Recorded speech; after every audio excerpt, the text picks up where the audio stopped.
স্বাগত গ্লোবাল টাইমে। বিশ্বের নানা প্রান্তের খবর নিয়ে আপনাদের সঙ্গে আছে আমি পিঙ্কি সানোয়ার। এতক্ষণ দেখছিলেন শিরোনামগুলো, এবার বিস্তারিত। লস অ্যাঞ্জেলেসের বিক্ষোভের আগুন ছড়িয়েছে যুক্তরাষ্ট্রের টেক্সাস, নিউ ইয়র্ক এবং শিকাগোতেও। তবে বিক্ষোভ দমাতে নিজের কঠোর নীতিতে অনড় প্রেসিডেন্ট ডোনাল্ড ট্রাম্প। অশান্ত লস অ্যাঞ্জেলেসে জারি করা হয়েছে আংশিক কারফিউ, মোতায়েন করা হয়েছে 700 মেরিন সেনা। কারফিউ অমান্য করে বিক্ষোভকারীরা রাস্তায় জড়ো হওয়ায় চলছে গণগ্রেফতার। ক্যালিফোর্নিয়ার লস অ্যাঞ্জেলেস পড়ছে বিক্ষোভের আগুনে। প্রেসিডেন্ট ট্রাম্পের কঠোর অভিবাসন নীতিকে কেন্দ্র করেই অগ্নিগর্ভ লস অ্যাঞ্জেলেস। পুলিশের অভিবাসী বিরোধী অভিযানের জেরে টানা কয়েকদিন ধরে শহরটিতে চলছে বিক্ষোভ। পরিস্থিতি নিয়ন্ত্রণে শহরে নামানো হয়েছে হাজার হাজার ন্যাশনাল গার্ড। বিক্ষোভের মধ্যে ভাঙচুর ও লুটপাট ঠেকাতে লস অ্যাঞ্জেলেসে জারি করা হয়েছে আংশিক কারফিউ। প্রেসিডেন্ট ট্রাম্পের নির্দেশে নামানো হয়েছে কয়েকশো মেরিন সেনা। এর জেরে যুক্তরাষ্ট্রের দ্বিতীয় বৃহত্তম এই শহরে উত্তেজনা আরও বেড়েছে।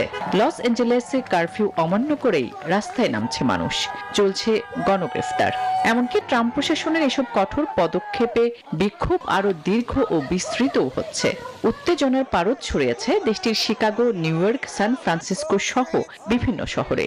এসব স্থানে বহু বিক্ষোভকারীকে আটকও করা হয়েছে। এদিকে সরকারের এসব কর্মকাণ্ডকে স্বৈরাচারী আখ্যা দিয়েছেন ক্যালিফোর্নিয়ার governor Gavin Newsom. National Guard মোতায়েন করা নিয়ে ট্রাম্প প্রশাসনের বিরুদ্ধে এরই মধ্যে মামলাও করেছেন তিনি। আসমাতুলি, নিউজ 24। যুদ্ধবিরতির আলোচনার মধ্যে গাজা জুড়ে আগ্রাসনের মাত্রা বাড়িয়েছে ইসরায়েলি বাহিনী। এরই মধ্যে ক্ষুধা মেটাতে সহায়তার লাইন দাঁড়িয়েছে। আবারও ইসরায়েলি হামলায় প্রাণ গেল 36 নিরীহ ফিলিস্তিনির, আহত হয়েছেন 200-র বেশি। এদিকে জিম্মিদের মুক্তির আলোচনায় উল্লেখযোগ্য অগ্রগতির কথা জানিয়েছেন নেতানিয়াহু। অন্যদিকে হামাসের নিরস্ত্রকরণ ও আন্তর্জাতিক বাহিনী মোতায়েনের আহ্বান জানিয়েছেন মাহমুদ আব্বাস। একদিকে চলছে যুদ্ধবিরতির আলোচনা, অন্যদিকে নারকীয় আগ্রাসন। ইসরায়েল অনুমোদিত ত্রাণ আনতে যাও অগ্নিপরীক্ষার সমান গাজাবাসীর জন্য। খাদ্যের খোঁজে এসে লাশ হয়ে ফিরতে হয় ফিলিস্তিনিদের। মঙ্গলবার গাজার দেইর আল বালাতে ত্রাণ নিতে আসা ফিলিস্তিনিদের লাইনে ড্রোন আর ট্যাঙ্ক থেকে নির্বিচারে গুলি চালানো হয়। এতে বহু ফিলিস্তিনি নিহতের খবর জানিয়েছে গণমাধ্যম। একে অমানবিক ও উদ্দেশ্যমূলক বলছে জাতিসংঘ। এদিকে যুদ্ধবিরতি ও জিম্মি মুক্তি আলোচনার অগ্রগতি হয়েছে বলে জানান ইসরায়েলের প্রধানমন্ত্রী বেনিয়ামিন নেতানিয়াহু। উল্লেখযোগ্য অগ্রগতি হয়েছে। আমরা অবিরাম কাজ করে যাচ্ছি এবং আশা করি এগিয়ে যেতে পারবো। এর মধ্যেই চাঞ্চল্যকর এক মন্তব্য করে বসলেন ফিলিস্তিনের প্রেসিডেন্ট মাহমুদ আব্বাস। ফ্রান্সের প্রেসিডেন্ট ইমানুয়েল ম্যাক্রো ও সৌদি যুবরাজ মোহাম্মদ বিন সালমানকে দেয়া এক চিঠিতে হামাসের নিরস্ত্রীকরণ ও আন্তর্জাতিক বাহিনী মোতায়েনের আহ্বান জানান তিনি। অন্যদিকে প্রথমবারের মতো 2 কট্টর ডানপন্থী ইসরায়েলি মন্ত্রীর উপর নিষেধাজ্ঞা দিয়েছে যুক্তরাজ্য সহ 5 দেশ। অর্থমন্ত্রী বেজালেল স্মোটরিচ এবং নিরাপত্তা বিষয়ক মন্ত্রী ইতামার বেন গভিরের যুক্তরাজ্যে প্রবেশ নিষিদ্ধের পাশাপাশি সেখানে থাকার সম্পদও জব্দ করা হবে বলে জানানো হয়েছে। এই ঘটনায় নিন্দা জানিয়েছেন ইসরায়েলের পররাষ্ট্রমন্ত্রী। বলেন, নির্বাচিত প্রতিনিধি এবং সরকারের সদস্যদের বিরুদ্ধে এই ধরনের ব্যবস্থা গ্রহণ অত্যন্ত নিন্দনীয়। আফরিন মৌ, নিউজ 24। ইউক্রেনে অভিযান অব্যাহত রাখায় রাশিয়ার ওপর 18তম নিষেধাজ্ঞার প্যাকেজ প্রস্তাব করেছে ইউরোপীয় ইউনিয়ন ইইউ। নয়া এই প্রস্তাবে রাশিয়ার তেল রপ্তানি ও ব্যাংকিং খাতকে নিশানা করা হয়েছে। ইইউ এর সিদ্ধান্তকে স্বাগত জানিয়েছে ইউক্রেন। 2022 সালের ফেব্রুয়ারিতে ইউক্রেনে রুশ আগ্রাসনের পর থেকেই মস্কোর বিরুদ্ধে বিভিন্ন বিষয়ে নিষেধাজ্ঞা দেয় বহু দেশ। রাশিয়ার বিরুদ্ধে দফায় দফায় নিষেধাজ্ঞার প্যাকেজ ঘোষণা করে ইউরোপীয় ইউনিয়ন।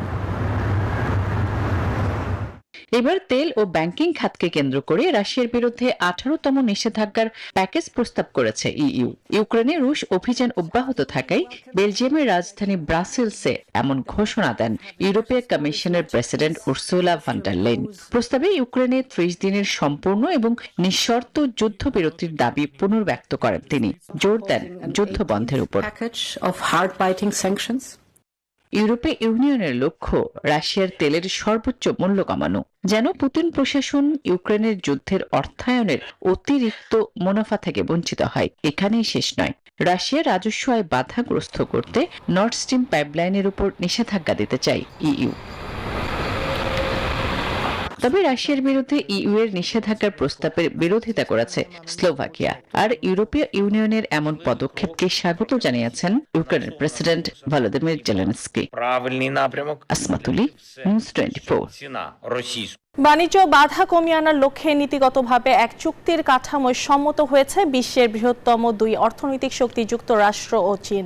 লন্ডনে অনুষ্ঠিত 2 দিনের আলোচনা শেষে সমঝোতায় পৌঁছায় দুই পক্ষ। এদিকে ইতিবাচক সংকেত বলছেন বেইজিং এর বাসিন্দারা, আর বিশ্লেষকরা বলছেন চুক্তি হলেও দুই দেশের মধ্যে ভূ রাজনৈতিক উত্তেজনা কমবে না। বিশ্বের বৃহত্তম দুই অর্থনৈতিক শক্তিশালী দেশ যুক্তরাষ্ট্র ও চীন। দেশ দুটির মধ্যে বাণিজ্য সহ নানা ইস্যুতেই উত্তেজনা বহু পুরনো। তবে ট্রাম্প ক্ষমতায় আসার পর থেকে সেই তিক্ততা আরো চরমে পৌঁছেছে। পাল্টাপাল্টি শুল্ক আরোপে বৈশ্বিক অর্থনীতির উপর নেতিবাচক প্রভাব পড়েছে। তবে নিজেদের মধ্যে দূরত্ব কমিয়ে চুক্তিতে পৌঁছাতে লন্ডনে বৈঠকে বসে ওয়াশিংটন ও বেইজিং এর প্রতিনিধিরা। 2 দিনের বৈঠক শেষে স্থানীয় সময় মঙ্গলবার রাতে বাণিজ্য বাধা কমিয়ে আনার লক্ষ্যে নীতিগতভাবে এক চুক্তির অবকাঠামোয় সম্মত হওয়ার ঘোষণা দেয় দুই পক্ষই। চুক্তির বিস্তারিত প্রকাশ করা না হলেও গণমাধ্যমের বরাতে জানা যায়, বৈঠকে আলোচনার শীর্ষে ছিল আধুনিক প্রযুক্তির জন্য অত্যন্ত গুরুত্বপূর্ণ বিরল খনিজ পদার্থ যা রপ্তানি করে চীন। গণমাধ্যমকে মার্কিন বাণিজ্য মন্ত্রী হাওয়ার্ড লুটনিক বলেন, লন্ডনের সমঝোতার আওতায় চীনের বিরল খনিজ রপ্তানিতে আরোপিত বিধিনিষেধ শিথিল করা হবে এবং কিছু মার্কিন রপ্তানি নিয়ন্ত্রণ প্রত্যাহার করা হবে। অন্যদিকে চীনের উপ বাণিজ্য মন্ত্রী লি সেংগাংও জানান, দুই পক্ষ একটি সমঝোতার কাঠামোয় পৌঁছেছে, যা এখন উভয় দেশের শীর্ষ নেতৃত্বের কাছে উপস্থাপন করা হবে। প্রেসিডেন্ট অনুমোদন দিলেই তা বাস্তবায়নের চেষ্টা চালানো হবে। এদিকে চীনের চুক্তির কাঠামোয় সম্মত হওয়াকে বেশ ইতিবাচক হিসেবেই দেখছেন বেইজিং এর বাসিন্দারা। আমি নিজে ফোর্ড চালাতাম। বাণিজ্য যুদ্ধ উভয় পক্ষের জন্যই ক্ষতিকর। এই কাঠামো চুক্তি অন্তত একটি ইতিবাচক সংকেত। যদিও বিশ্লেষকরা বলছেন চুক্তির অবকাঠামোয় এখনো সংকট কাটেনি। চুক্তি হলেও দুই দেশের মধ্যে ভূ রাজনৈতিক উত্তেজনা কমার সম্ভাবনা খুবই কম। আফরিন মৌ, নিউজ 24। অস্ট্রিয়ার গ্রাজ শহরের একটি স্কুল 21 বছর বয়সী এক সাবেক ছাত্রের বন্দুক হামলায় নিহতের সংখ্যা বেড়ে 11 জনে দাঁড়িয়েছে। এটি দেশটির সাম্প্রতিক ইতিহাসের সবচেয়ে ভয়াবহ বন্দুক হামলা। হামলাকারী নিজ স্কুলের বাথরুমে আত্মহত্যা করেছে। তার কাছে বৈধ লাইসেন্স সহ 2টি বন্দুক ছিল বলে তথ্য দিয়েছে পুলিশ। হামলার উদ্দেশ্য এখনও স্পষ্ট নয়। এ ঘটনায় আহত আরও অন্তত 12 জন। হতাহতের ঘটনায় দেশটিতে 3 দিনের জাতীয় শোক ঘোষণা করা হয়েছে। আজ দেশজুড়ে পালন করা হবে 1 মিনিটের নীরবতা। পেরুর সুউচ্চ আন্দিজ পর্বতমালায় কুয়েচুয়া আদিবাসীরা আবারও বুনে চলেছেন ইতিহাসের এক জীবন্ত অধ্যায় কেসোয়াচাকা সেতু। সম্পূর্ণ হাতে এক বিশেষ ধরনের ঘাস থেকে তৈরি দড়িতে বোনা এই ঝুলন্ত সেতু ইনকা প্রকৌশলী বিদ্যার এক অসাধারণ নিদর্শন। প্রতি বছর আপরিমাক নদীর ওপর এই সেতু নতুন করে তৈরি করা এক বর্ণময় বার্ষিক উৎসব, যা পেয়েছে ইউনেস্কোর বিশ্ব ঐতিহ্যের মর্যাদা। এই নির্মাণ কৌশলের মধ্যে দিয়েই ফুটে ওঠে তাদের সমৃদ্ধ সাংস্কৃতিক ও প্রাচীন পরম্পরা।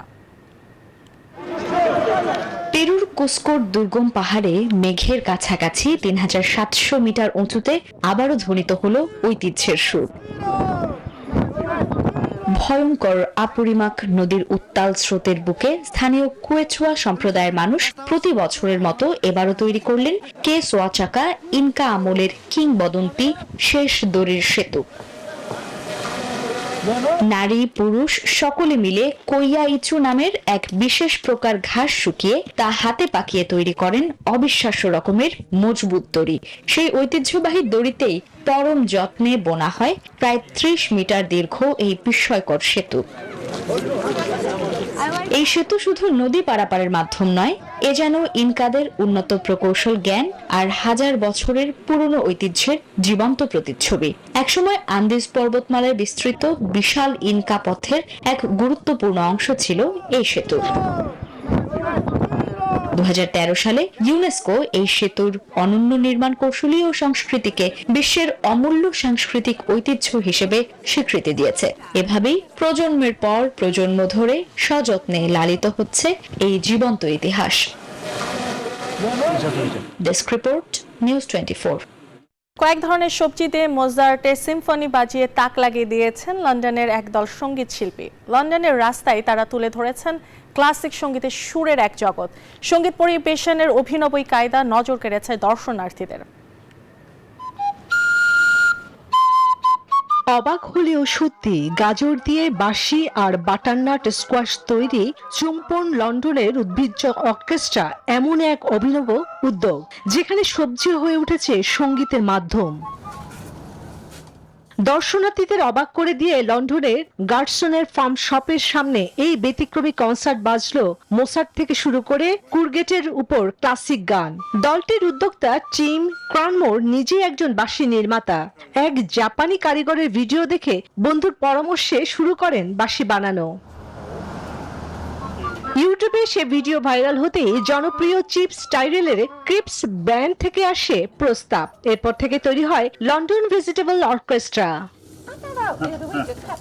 ক্রানমোর জানালেন, গাজরের গঠন এক ধরনের গাছের মতন। সিলিন্ডার আকৃতির শেকড় পাতা থাকায় এর ভেতরে গর্ত করে সঠিক ছিদ্র বসিয়ে 20 মিনিটে তৈরি হয় একটি কার্যকর বাঁশি।